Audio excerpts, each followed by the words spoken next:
So how do I check for bad or worn ball joints on a C4 Corvette? Saneauto produces DIY auto repair videos and tool reviews. Hosted by retired ASE certified master mechanic Victor Sane.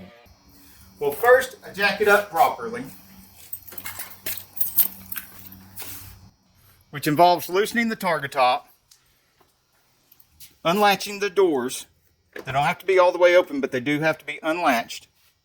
I jack it up just a little extra high so that I can put my wood block I made up underneath the lower control arm.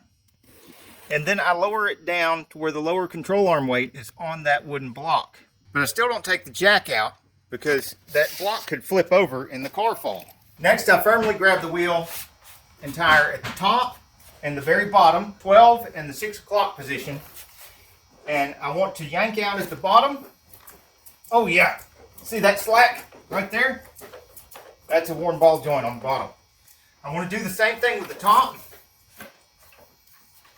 Which, no, there's no slack at the top. It's pulling the whole car.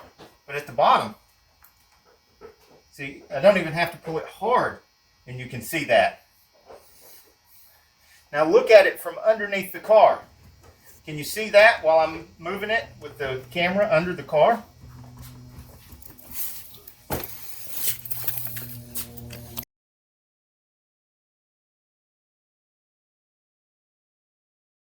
Hey, if you like this video, we got a whole lot more. We got tool reviews, we've got repair videos, we've got show car videos, hot rods, mod rods, you name it. If it's got wheels on it and an engine, it's probably on this channel.